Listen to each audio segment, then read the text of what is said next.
Hello viewers, প্রথম part আগে upload করা হয়েছে। আজকে দ্বিতীয় পার্ট আপলোড করেছি। দ্বিতীয় পার্ট শোনার জন্য সবাইকে আমন্ত্রণ জানাচ্ছি। দয়া করে সবাই সম্পূর্ণ গল্পটি শুনবেন। ধন্যবাদ সবাইকে। প্রেম করে বিয়ে করেছি কে বলেছে আপনাকে? অ্যারেঞ্জ ম্যারেজ ছিল? না। Love marriage? না। অ্যারেঞ্জ ম্যারেজ না, লাভ ম্যারেজও না, তাহলে বিয়ে হয়েছিল কিভাবে? নোরা চুপ হয়ে থাকে। ও মোটেও এইসব কথা মুখ দিয়ে বের করতে চায় না। তেলের বোতল রেখে আব্রাহামকে পাতলা গেঞ্জি পরিয়ে দেয়। নরম কাপড়ে আচ্ছাদিত করে কোলে তুলে নেয়। আমি কিছু জিজ্ঞেস করেছি, উত্তর দাও। আপনি পুরনো কথা কেন শুনতে চাইছেন? বলো তুমি। নোরা বুঝতে পারছে না বলে আর উপায় নেই, বলতেই হবে। মাথা নত করে আব্রাহামের মুখের দিকে তাকিয়ে বলতে শুরু করে। সেই দিন সন্ধ্যা থেকে পরের দিন বিয়ে হওয়া পর্যন্ত সকল ঘটনা। নোরার কথা শেষ হতে আরশাদ চোখ বন্ধ করে নেয়। লম্বা শ্বাস টেনে নিয়ে ফোঁস করে ছাড়ে। বুকের ভিতর কিছু একটা হচ্ছে। কিছু সময় পর চোখ মেলে তাকায়। নোরা এখনো আব্রাহামের মুখের দিকে তাকিয়েই আছে। ওর চোখ দুটো থেকে টপ টপ করে পানি গড়িয়ে পড়ছে আব্রাহামের গায়ের উপর। আরশাদ পুনরায় গম্ভীর স্বরে বলে, বিয়ের পর থেকে শেষ পর্যন্ত বলো, কোনো কিছু যেন বাদ না পড়ে। নোরা নিচের দিকে দৃষ্টি রেখে শুরু থেকে শেষ পর্যন্ত খুলে বলে সব। ওর হেসকি উঠে গেছে। আরশাদ হাত বাড়িয়ে ছেলেকে কোলে তুলে নেয়। ক্ষুদ্র স্বরেই বলে, ওই দুজন আমাকে মিথ্যে বলেছে তাহলে? নোরা চোখের পানি মুছে মুখ তুলে তাকায়। আশাদের কথাগুলো বুঝতে পারেনি বোধহয়। কে মিথ্যে বলেছে এটা জিজ্ঞেস করার সাহস হচ্ছে না ওর।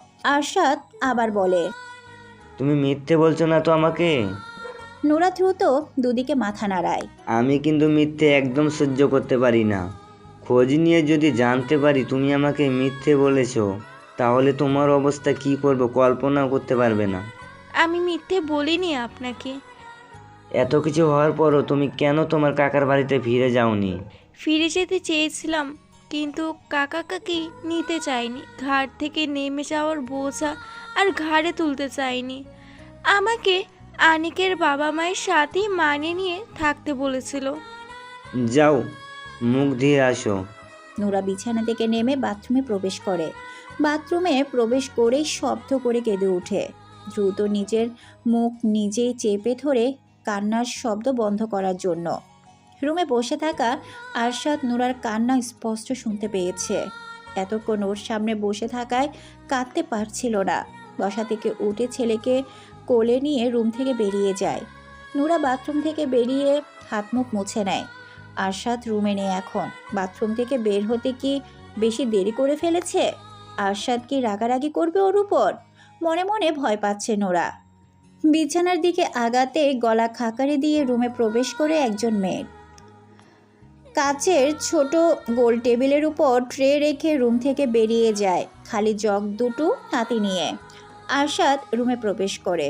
ওকে দেখে এক পাশে জড়সড় হয়ে দাঁড়ায় নোরা। আব্রাহাম ঘুমিয়ে গেছে। বিছানায় শুয়ে দিয়ে ঢেকে দেয় আরশাদ। সোজা হয়ে দাঁড়িয়ে নোরার দিকে তাকাতেই নোরা মাথা নিচু করে নেয়। খিদে পেয়েছে আমার। নোরা চোখ তুলে একবার তাকিয়ে টেবিলের কাছে এগিয়ে আসে। দুটো প্লেট সোজা করে খাবার বেড়ে নেয়।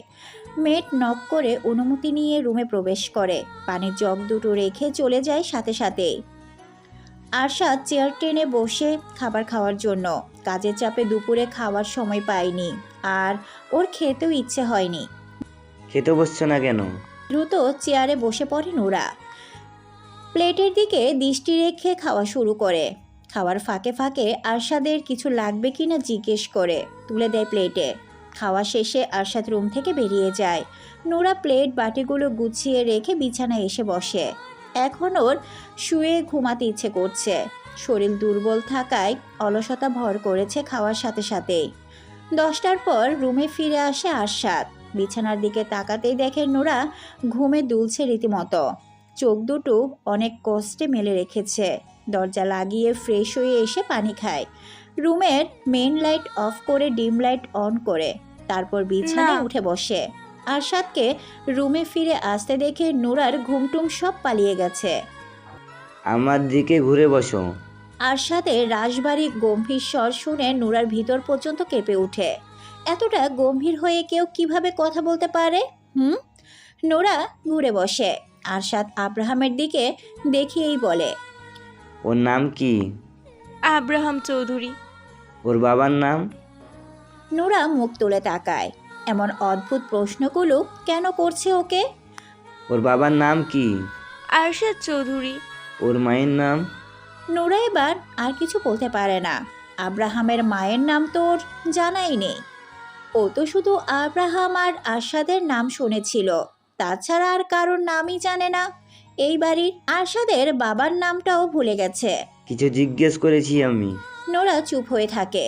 আরশাদের মেজাজ আরো গরম হতে শুরু করে। চিবিয়ে চিবিয়ে বলে, আব্রাহাম কি হয় তোমার? নোরা ভয় পেলেও চুপ হয়ে আছে। কি বলবে মাথায় আসছে না কিছু। ভয়ে বোধ বুদ্ধি লোপ পেয়েছে। আমি কে হই তোমার? স্বামী। তাহলে আমার ছেলে কি হবে তোমার? ছেলে। ও কার পেট থেকে হয়েছে? নোরা আবার চুপ হয়ে থাকে। আরশাদ মেজাজ হারিয়ে নোরার চোয়াল চেপে ধরে, নিজের মুখের দিকে তুলে বলে, আব্রাহাম আমার আর তোমার ছেলে। ওর বাবা আমি, ওর মা তুমি। ও তোমার পেট থেকে হয়েছে। কার পেট থেকে হয়েছে? নোরা ভয়ে ভয়ে কম্পিত স্বরেই বলে, আমার। ওর মা কে? আমি। ওর বাবা মা কে? আমি আর আপনি। হ্যাঁ, সারা জীবন মনে থাকে যেন এই কথাগুলো। আমরা আসল সত্যি জানলো, পুরো দুনিয়া জানবে ও তোমার পেট থেকে হয়েছে। ওর আসল বাবা মা আমরা। বুঝতে পেরেছো? হ্যাঁ। আরশাদ নোরার চোয়াল ছেড়ে দেয়, এক টানে শুয়ে দেয় বিছানায়। মুহূর্তেই নিজেই উঠে যায় নোরার উপরে। ঘাড়ে মুখ গুজে বুঝতে পারে নোরা নাক টানছে। বিরক্তিতে মুখ তুলে তাকিয়ে রাগী স্বরে বলে, কি হয়েছে? ছেড়ে দিন আমাকে। গতকাল কি বলেছিলে মনে নেই? বুকে ব্যথা পাচ্ছি। কথা বলতে বলতে কেঁদে ফেলে নোরা। নোরার কান্না দেখে ওর বুকের উপর থেকে নেমে আসে আরশাদ। বিরক্তি নিয়ে বলে, ফ্যাচ ফ্যাচ করে কাদা বন্ধ করো, নয়তো মুখের ভেতর কাপড় গুজে দিব। নোরা আব্রাহামের দিকে ফিরে শোয়। কান্না গিলে নেয় দ্রুত। চোখ দিয়ে গল গল করে পানি ছড়লেও মুখ দিয়ে শব্দ বের হচ্ছে না আর।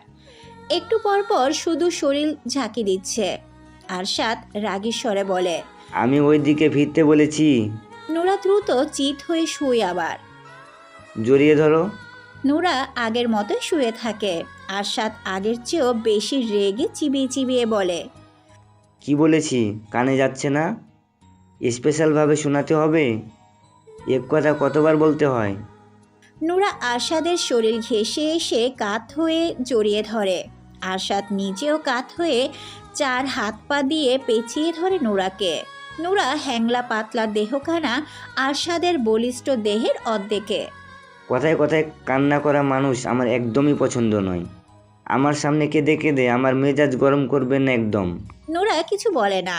ওর ইচ্ছে করছে আরশাদকে নিজে থেকে ঠেলে সরিয়ে দিতে। অস্বস্তি হচ্ছে, হাঁসফাঁস লাগছে, দম বন্ধ হয়ে আসছে। এই বাহুবন্ধন থেকে মুক্ত হতে পারলে ভালো লাগতো। সময় গড়ানোর সঙ্গে সঙ্গে নোরা ঘুমিয়ে যায় আরশাদের বুকে মুখ গুজে। আরশাদের বাহুবন্ধনে জড়সড় হয়ে ওর বুকের সাথে মিশে আছে নোরা। আরশাদের চোখে ঘুম নেই আজ। অবশ্য আজ অনেকগুলো দিন ধরে ওর চোখে ঘুম নেই সেভাবে। গত রাতে ঘুমটা একটু ভালো হয়েছিল। আরশাদ প্রথম বিয়ে করেছিল 25 বছর বয়সে। পড়াশোনা শেষ করে বিয়েটা করেছিল বাবা মায়ের পছন্দে। মেয়েটা ছিল ভীষণ সুন্দরী, দেখলেই চোখ জুড়িয়ে যেত। বউকে অনেক ভালোবাসতো আরশাদ। নিজের সবটা দিয়ে ভালোবেসেছিল, অন্ধের মতো বিশ্বাস করত। বিয়ের 3 বছর পেরিয়ে যাবার পরেও বাচ্চা হচ্ছিল না। 3 বছর পর থেকেই বিভিন্ন ডাক্তারের কাছে দৌড়াদৌড়ি শুরু করে দুজন। প্রথম দুজনের একজনেরও কোনো রকম সমস্যা ধরা পড়তো না। এভাবে আরও 2 বছর পেরিয়ে যায়। বাড়ির সবাই বাচ্চার জন্য পাগল হয়ে গিয়েছিল, সাথে আরশাদ নিজেও।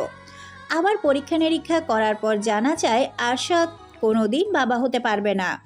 সমস্যা ওর নিজের, ওর বউয়ের কোনো সমস্যাই নেই। আরও কয়েকটা হসপিটালে গেলে একই কথা বলে। আরশাদ পুরোপুরি ভেঙে পড়ে, খাওয়া দাওয়া ঘুম সব বাদ। বাড়ির সবাই ওকে সান্ত্বনা দেওয়ার চেষ্টা করত, ওকে বোঝাতো, কিন্তু ওর বউ সে কখনোই ওকে সান্ত্বনা দিত না, ওকে বোঝানোর চেষ্টাই করতো না। আরশাদ ভেঙে পড়লেও ওর বউ ছিল স্বাভাবিক, যেন কিছুই হয়নি। এভাবে আরও অনেকগুলো দিন পেরিয়ে যায়। আরশাদ তখন পুরোপুরি ভঙ্গুর, ডিপ্রেশন হতাশে ডুবে গেছে। বাবা হতে না পারাটা ওর কাছে সবচেয়ে বড় হার। এই জীবন যেন পুরোটাই বৃথা। একদিন দুপুরবেলায় আরশাদ শুয়েছিল বিছানায়, ওর বউ শায়লা গোসল করার জন্য বাথরুমে প্রবেশ করে। একটু পরে ফোন কেঁপে ওঠে, সাইলেন্ট করা রয়েছে ফোনটা। ফোন হাতে নিয়ে দেখে নাম্বার সেভ করা নেই। শায়লার ফোন দেখে আর রিসিভ করে না আরশাদ। পরপর দুবার রিং বেজে কেটে যায়, আবার কল আসতেই রিসিভ করে কানে ধরে। কিছু বলার আগেই অপর পাশ থেকে ভেসে আসে পুরুষালী গলার স্বর। কথা বলতে গিয়েও থেমে যায় আরশাদ। অপর পাশ থেকে কিছুক্ষণ বকবক করে সারা শব্দ না পেয়ে কল কেটে দেয়। আরশাদ ফোনের লক খুলে হোয়াটসঅ্যাপে প্রবেশ করে। বিয়ের এতগুলো বছরে সেদিন প্রথম বউয়ের ফোন ঘাটাঘাটি করে আরশাদ। আরও যা জানতে পারে তাতে ওর পুরো দুনিয়া ওলটপালট হয়ে যায়। নিজের চোখকেও যেন বিশ্বাস করতে পারছিল না। রীতিমতো ওর শরীরে কম্পন সৃষ্টি হয়ে যায়। ওর শ্বাস নিতেও কষ্ট হচ্ছিল তখন। যাকে এত ভালোবাসলো, যার জন্য এত কিছু করলো, শেষ পর্যন্ত সে ওকে এভাবে ঠকালো, ওর সাথে এত বড় প্রতারণা করলো। দিনের পর দিন ওর বিশ্বাসের সুযোগ নিয়ে ওকে ঠকিয়ে গেল, আর ও বুঝতেই পারেনি। ভালোবেসে কতটা অন্ধ হলে এভাবে চোখ বন্ধ করে কেউ বিশ্বাস করে। শায়লার আচরণে সন্দেহ করার মতো অনেক কিছুই ছিল, তবে ভালোবাসায় অন্ধ হয়ে থাকার কারণে সেসব চোখে পড়েনি আগে। শায়লা বাথরুম থেকে বেরিয়ে দেখে আরশাদ ওর ফোন হাতে নিয়ে বিছানায় বসে আছে চুপচাপ। রাগে চোখ মুখ ভয়ঙ্কর দেখাচ্ছে। শায়লা ভয় পেয়ে যায় ওর চোখ মুখ দেখে। এর আগে কোনোদিন আরশাদকে এমন রূপে দেখেনি। আরশাদ ভীষণ রাগী মানুষ, শায়লা জানে, তবে ওর সাথে কোনোদিন উঁচু গলায় কথা বলেনি এখনো পর্যন্ত। শায়লাকে দেখে ফোন হাতে নিয়ে বিছানা থেকে নেমে দাঁড়ায় আরশাদ। চুপচাপ দাঁড়ায় সামনে। ফোন শায়লার মুখের দিকে ধরে গম্ভীর স্বরে বলে, এগুলো কি? শায়লা চুপ করে থাকে। ওর গলা শুকিয়ে গেছে, মুখ দিয়ে কোনো কথা বের হচ্ছে না। আরশাদ খপ করে শায়লার গলা চেপে ধরে বাম হাতে। শায়লার মনে হচ্ছে গলার হাড়গুলো বোধহয় এখনই মটমট করে ভেঙে যাবে। গলা চেপে ধরে রেখে দেওয়ালের সাথে ঠেসে চেপে ধরে। মাথার আঘাত পেয়ে চিৎকার করে উঠে শায়লা। আরশাদের হাত সরিয়ে দেওয়ার চেষ্টা করে দ্রুত। আরশাদ ক্ষুদ্র হয়ে বলে, কেন করলি আমার সাথে এরকম? তোর জন্য কি করিনি আমি? কোন জিনিসটা দেয়নি তোকে? তোকে কম ভালোবেসেছিলাম? বল, কেন করলি আমার সাথে এরকম? শায়লা কিছু না বলে আরশাদের হাত সরানোর চেষ্টায় ব্যস্ত। ভালো যদি নাই বাসিস তাহলে বিয়ে করেছিস কেন? বল, কেন বিয়ে করেছিস? কেন অভিনয় করলি আমার সাথে? বিয়ের আগে যখন বারবার জিজ্ঞেস করলাম তখন মিথ্যে কেন বলেছিলি? মুখ খোল, নয়তো তোকে জানে মেরে ফেলবো আজ। আরশাদের চিৎকারে বাড়ির সবাই উপস্থিত হয়ে গেছে ওর রুমে। যেভাবে শায়লার গলা চেপে ধরে আছে, এইভাবে আরেকটু সময় থাকলে শায়লা মারা যাবে। যাকে পাগলের মতো ভালোবাসে তাকে এভাবে মারার কারণ কেউ বুঝতে পারছে না। সন্ধ্যার পরপরই বাড়িতে প্রবেশ করে আরশাদ। দুপুরের আগে হিতাহিত জ্ঞান হারিয়ে শায়লাকে মেরে ধরে ফেলে রেখে বাড়ি থেকে বেরিয়ে গিয়েছিল নিজের আগের সব রিপোর্টগুলো নিয়ে। শায়লাকে কেন মেরেছে, শায়লা কি করেছে, কাউকে কিচ্ছু বলেনি। কারোর কোনো প্রশ্নের উত্তরও দেয়নি। ওর এমন খ্যাপা রাগ দেখে কেউ বেশি কিছু জিজ্ঞেস করার সাহসও করেনি। হসপিটালে গিয়ে আগে ডক্টর দেখিয়েছে। নতুন রিপোর্ট দেখে ডক্টর জানিয়েছে আরশাদের কোনো সমস্যা নেই, ও বাবা হতে পারবে। আগের সব রিপোর্ট ফেক।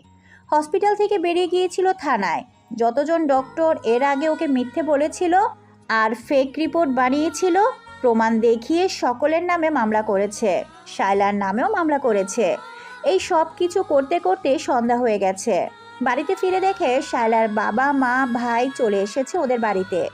সবাই ওর সাথে কথা বলার জন্য উদ্যত হলেও আরশাদ কারোর কোনো কথা না শুনে সোজা নিজের রুমে চলে আসে।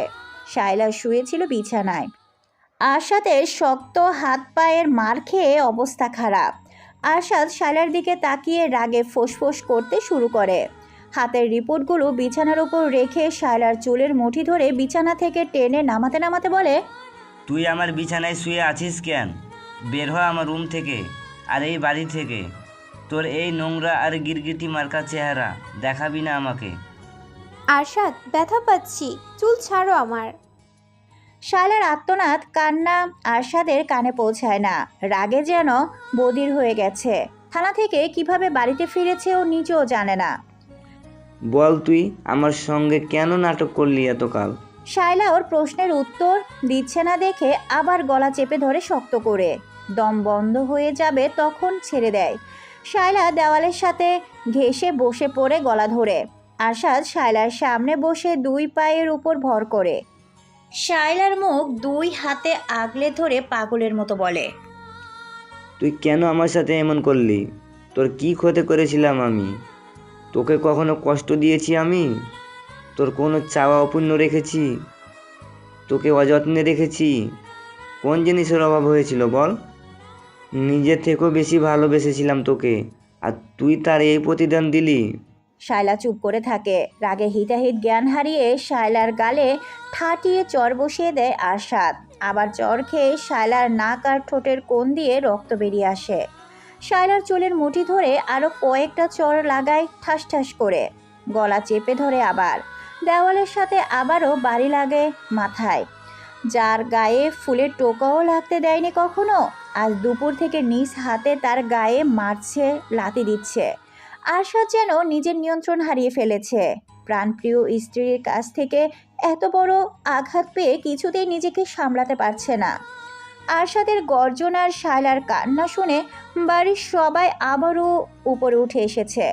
আরশাদের ছোট ভাই এরশাদ এগিয়ে এসে আরশাদকে সরানোর চেষ্টা করে। আরশাদ ওকে এক ঝটকায় ফেলে দেয় নিচে। বাড়ির সবাই এগিয়ে এসে আরশাদকে টেনে সরিয়ে দেয়। আরশাদ সকলের কাছ থেকে নিজেকে ছাড়ানোর জন্য ধস্তাধস্তি করতে করতে গর্জন করে বলে, ছাড়ো আমাকে, ওকে আজকে আমি খুন করে ফেলবো।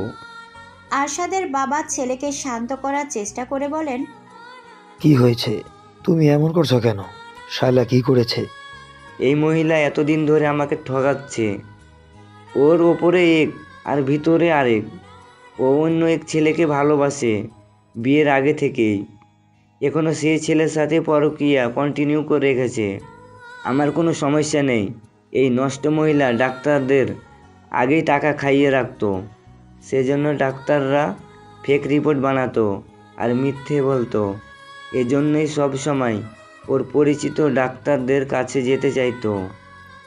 পাগলের মতো কি বলছে সব? আমি পাগল হয়ে গেছি এখন। ওকে খুন করব আমি, তবেই শান্তি পাবো। কোনো কিছু ভুল বুঝাবুঝি হয়েছে, মাথা ঠান্ডা করো আগে। আরশাদ সকলের কাছ থেকে নিজেকে ছাড়িয়ে নেয়। পকেট থেকে শায়লার ফোন বের করে একের পর এক পিক বের করে সকলকে দেখাতে শুরু করে। চ্যাট বক্সে থাকা সুশীল অশ্লীল চ্যাট বের করে দেখায় সকলকে। ভয়েস রেকর্ডগুলো শোনায়। ঘৃণায় সকলের চোখ মুখ পরিবর্তন হয়ে গেছে। শায়লার বাবা মা ভাই মাথা নিচু করে নিয়েছে। আরশাদ রাগে ফেটে পড়ছে। রাগের কারণে থরথর করে কাঁপছে ওর পুরো শরীর। পুনরায় শায়লার সামনে বসে বলে, কথা বলছিস না কেন? বল, কেন আমার সাথে এরকম বড় নাটক করলি? কেন আমার বিশ্বাস নিয়ে খেললি? আমাকে কেন ঠকালি? মুখ খোল, নয়তো তোর জিভ বাটিনে ছেড়ে ফেলবো আমি।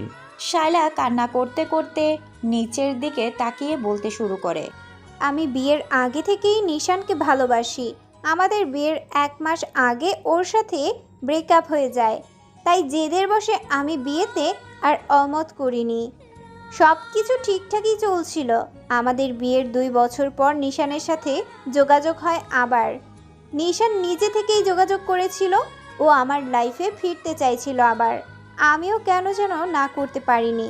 ফোনেই কথা হতো আমাদের। এর মধ্যে তুমি বাচ্চার জন্য পাগল হয়ে ওঠো। 3 বছর পরেও যখন বাচ্চা হচ্ছিল না, তখন ডক্টর দেখাতে শুরু করো। তখন আমি লুকিয়ে লুকিয়ে মেডিসিন নিতাম যেন বাচ্চা না হয়। এর মধ্যে আরও অনেক কিছু ঘটে যায়। নিশান আমাকে হসপিটাল আর ডক্টরের নাম বলে দিত আগেই, আমিও তোমাকে নিয়ে তাদের কাছেই যেতাম। আরশাদ শায়লার চোয়াল শক্ত করে চেপে ধরে চিবিয়ে চিবিয়ে বলে, এতই যখন ভালোবাসিস তাহলে যাসনি কেন? কেন এত নাটক করলি? তোকে তো সব রকম ফ্রিডম দেওয়া হয়েছিল, চাইলে চলে যেতে পারতি, যাসনি কেন? শায়লা চুপ করে থাকে। আরশাদ আবার বলে, আমার টাকায় খাবি পরবি আর অন্যের সঙ্গে রঙ্গলীলা করবি, তাই না? তুই কি ভেবেছিস তোর চালাকি আমি ধরতে পারবো না? আমি বুঝতে পেরে গেছি তুই কেন আমাকে ছেড়ে এখনো যাসনি। ওই বাড়িটার জন্য, তাই না? বাড়িটা তোর নামে লিখে দিলেই তুই আমাকে ছেড়ে চলে যেতি। কি আমি ঠিক বলছি না? আরশাদের প্রত্যেকটা কথা শুনে শায়লা নীরব হয়ে তাকিয়ে দেখে আরশাদকে। আরশাদ এত কিছু কিভাবে জানলো? বিয়ের 1 বছর পরে আরশাদ নিজেদের জন্য আলাদা একটা বাড়ি তৈরি করার সিদ্ধান্ত নেয়। বাড়িটা যেখানেই হবে সেই জমির শহর থেকে একটু দূরে। বাড়ির কাজ শুরু করার পর আরশাদ সিদ্ধান্ত নেয় বাড়িটা শায়লাকে গিফট করবে। একদিন কথায় কথায় শায়লাকে বলে ফেলেছিল নিজের সিদ্ধান্ত। বাড়ি আনুমানিক খরচ কত হবে জিজ্ঞেস করায় আরশাদ জানিয়েছিল বাজেট 10 কোটি টাকা, এর কম বেশিও হতে পারে। শায়লা হিসেব করে দেখেছিল বাড়ির জমি সহ পুরো বাড়ির দাম প্রায় 20 কোটি টাকা। আর এই বাড়ির লোভেই শায়লা এতগুলো দিন ধরে আরশাদের সাথে আছে। বাড়িটা ওর নামে লিখে দিলে আরশাদের কপালে লাথি দিয়ে চলে যাবে নিশানের কাছে। বাড়ির কাজ কমপ্লিট হয়, পুরো বাড়ির ফার্নিচার দিয়ে সাজানো হয় আরশাদের পছন্দসই। 1 মাস পর শায়লার জন্মদিন। সেদিনেই বাড়িটা শায়লার নামে লিখে দিতে চেয়েছিল আরশাদ, কিন্তু তার আগে আজকের সব কিছু জানতে পেরে গেছে। ভাগ্যিস আগে জানতে পারলো, নয়তো আরশাদের এত বছরের পরিশ্রম হাতিয়ে নিয়ে আরেকজনের হাত ধরে চলে যেত সুখে সংসার করার জন্য। আরশাদ গত 5 বছরে আলাদাভাবে যতটুকু আয় করেছিল সবটা খরচ করেছে বাড়ি করার পেছনে। বাবার বিজনেস টাকা নিজের বাড়ির পেছনে খরচ করেনি। আরশাদ 6 বছরে বাবার বিজনেস অনেক দূর এগিয়ে নিয়ে এসেছে। দেশ পেরিয়ে বিদেশেও ছড়িয়ে পড়েছে ওদের বিজনেস। বাবার বিজনেস বাদেও নিজে আলাদাভাবে শেয়ার বিজনেস চালু করেছে স্পেনে। পড়াশোনার জন্য সেখানেই ছিল এবং বিজনেস পার্টনারদের সঙ্গে পরিচয় হয়েছিল। আরশাদ সময় নষ্ট করে না, সকলের সামনেই গর্জন তুলে বলে, আজকে এই মুহূর্তে তোকে আমি তালাক দিচ্ছি। 1 তালাক, 2 তালাক, 3 তালাক। আজকে থেকে তোর সাথে আমার কোনো সম্পর্ক নেই। এতগুলো বছরে আমার অনেক টাকা পাচার করেছিস নিজের পরকীয়া প্রেমিকের কাছে। তুই এই বাড়ি থেকে একটা সুতোও নিতে পারবি না। এক্ষুনি বের হ এই বাড়ি থেকে। আমার পিছনে আরও ষড়যন্ত্র করার চেষ্টা করবি তো তোদের দুটোকেই ধরে জেলে ভরে দেব। আমার কত টাকা লুটেছিস দুজন, সব প্রমাণ আছে আমার কাছে। বের হওয়া বাড়ি থেকে। এই আপনাদের মেয়েকে নিয়ে বের হওয়া না বাড়ি থেকে। অফিসিয়ালি দিবসের দিন কোর্টে দেখা হবে। যান এখন এখান থেকে।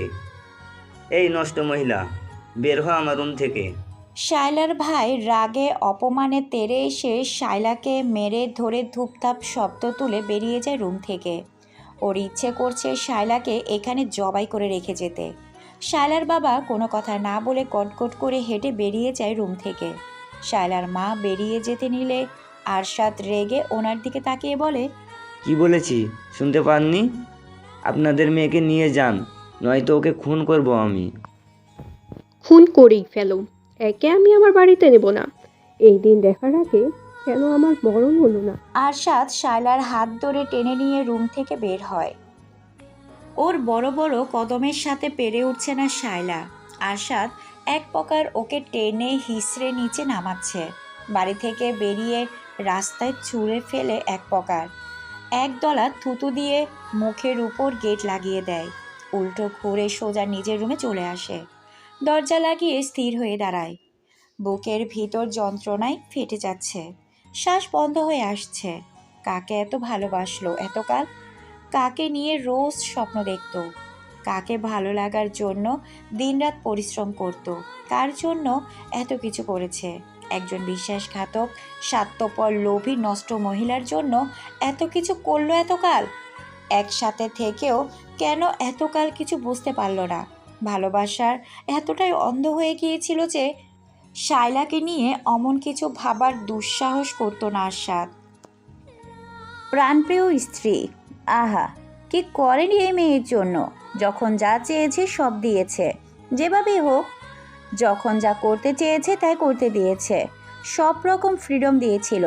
আর এই মহিলা কি করলো? গত 4টা বছর ধরে ওকে নিখুঁতভাবে ঠকিয়ে গেল। কি নিখুঁত অভিনয় তার!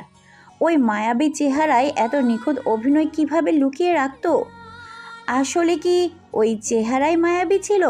কই, ওই চেহারা তো ওর কাছে দুপুর থেকে একটুও মায়াবী লাগেনি, বরং লেগেছে ভয়ঙ্কর রকমের হিংস্র। বেশি ভালোবাসতো যে, তাই মায়াবী লাগতো আগে। এই শায়লাকে ভালোবাসেনি আশাদ। ও ভালোবেসেছিল সেই শায়লাকে যে কিনা ওর হাত ধরে ওর চোখে চোখ রেখে বলেছিল, আমি সারা জীবন তোমার সাথেই থাকবো, কোনো দিনও তোমার হাত ছাড়বো না, তুমি আমার জীবনের প্রথম এবং শেষ পুরুষ। হাঁটু মুড়ে বসে পড়ে আশাদ, বুকের বাম পাশে শক্ত করে চেপে ধরে জড়ানো গলায় বলে, কেন আমাকে এভাবে ঠকালে? আমি তোমার এই রূপ কিছুতেই মানতে পারছি না। তুমি বলেছিলে আমি তোমার জীবনের প্রথম পুরুষ, অথচ আমি দ্বিতীয়জন ছিলাম। এত নিখুঁত অভিনয় তুমি কিভাবে করলে? এতগুলো দিন ধরে তুমি লাস্ট মেসেজে কি লিখেছিলে? আমাকে তোমার এখন সহ্য হয় না? আমাকে দেখলে তোমার খুন করতে ইচ্ছে করে? নরম গলায় কথাগুলো বলতে বলতে হঠাৎই গর্জন করে ওঠে আবার। বিশ্রী ভাষায় গালাগালি করতে শুরু করে শায়লাকে উদ্দেশ্য করে। বসা থেকে উঠে শায়লার যা যা হাতের কাছে পায় সব কিছু ছুঁড়ে ফেলতে শুরু করে। রুমের বাহিরে দাঁড়িয়ে সবাই রুমের ভিতরে চলা তাণ্ডব স্পষ্ট অনুভব করতে পারছে। আরশাদ রুমের ভিতরে পাগলের মতো চিৎকার করতে শুরু করে রীতিমতো। পুরো বাড়ি কেঁপে উঠছে যেন ওর চিৎকার আর তাণ্ডবে। হাই, আমি মিতুমণি। আপনাদের মাঝে খুব সুন্দর একটি গল্প নিয়ে হাজির হয়েছি। তবে আপনাদের অনুপ্রেরণা, আপনাদের সহযোগিতা পেলে আরও ভালো ভালো গল্প উপহার দিব। আপনারা যদি আমার চ্যানেলে নতুন হয়ে থাকেন, অবশ্যই আমার চ্যানেলটি সাবস্ক্রাইব করে দিবেন। আর হ্যাঁ, কমেন্ট করতে কিন্তু ভুলবেন না। পরবর্তী সিজন নিয়ে খুব তাড়াতাড়ি হাজির হব আপনাদের সামনে। সেই পর্যন্ত আপনারা ভালো থাকবেন, সুস্থ থাকবেন। আল্লাহ হাফেজ।